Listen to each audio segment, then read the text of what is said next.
Assalamualaikum warahmatullahi wabarakatuh.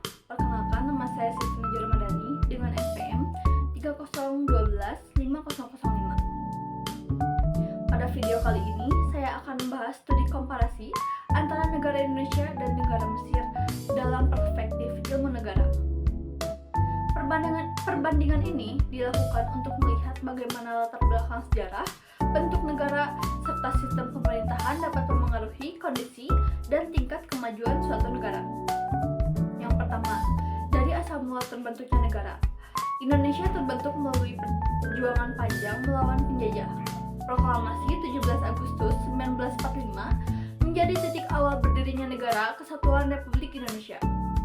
Sejak awal, Indonesia dibangun dengan semangat persatuan, nasionalisme, dan cita-cita menciptakan keadilan sosial bagi seluruh rakyat Indonesia. Berbeda dengan Indonesia, Mesir merupakan salah satu negara tertua di dunia. Dalam bentuk negara modern, Mesir memperoleh kemerdekaan dari Inggris pada tahun 1922. Sejarah politik Mesir cukup panjang, mulai dari kerajaan, kolonialisme, hingga revolusi yang kemudian mengubah Mesir menjadi negara republik. Kedua, dari bentuk negara. Indonesia dan Mesir sama-sama berbentuk negara kesatuan. Indonesia menerapkan sistem otonomi daerah agar daerah dapat mengatur urusannya sendiri dalam kerangka negara kesatuan.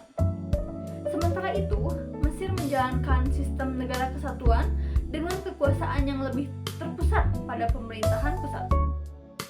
Ketiga, bentuk dan sistem pemerintahan.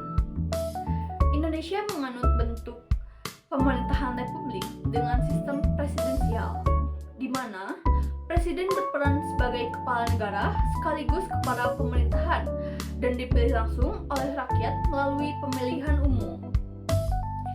Mesir juga berbentuk republik, namun sistem pemerintahannya cenderung semi-presidensial, dengan posisi presiden yang sangat kuat dalam menentukan arah kebijakan negara. Yang keempat, kondisi politik, sosial, budaya, ekonomi, dan agama saat ini. Secara politik, Indonesia relatif stabil dan menjalankan demokrasi elektoral. Dari sisi sosial dan budaya, Indonesia dikenal sebagai negara yang majemuk dengan beragam suku, budaya, dan agama.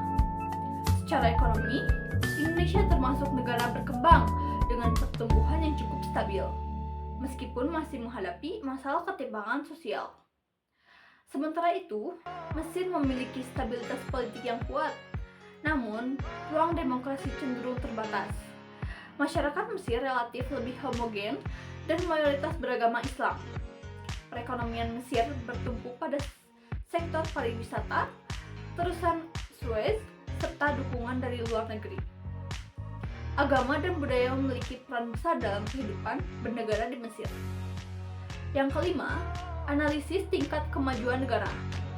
Indonesia dapat dikategorikan sebagai negara berkembang yang progresif karena memberi ruang partisipasi masyarakat dalam politik dan menjaga prinsip demokrasi.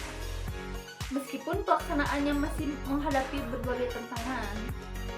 Di sisi lain, Mesir menunjukkan kemajuan dalam hal stabilitas dan pembangunan infrastruktur. Namun, jika dilihat dari perspektif ilmu negara, kualitas demokrasi di Mesir masih terbatas karena dominasi kekuasaan, eksekutif, dan rendahnya partisipasi politik masyarakat. Sebagai penutup, dapat disimpulkan bahwa Indonesia dan Mesir memiliki kesamaan dalam bentuk negara dan sistem pemerintahan republik. Tetapi berbeda dalam praktik demokrasi dan pembagian kekuasaan. Perbedaan ini dipengaruhi oleh sejarah, budaya politik, serta kondisi sosial masing-masing.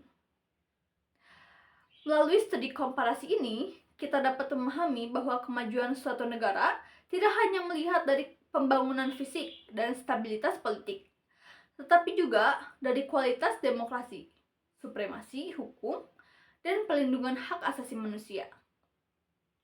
Demikian pemaparan dari saya. Terima kasih atas perhatian semuanya. Wassalamualaikum warahmatullahi wabarakatuh.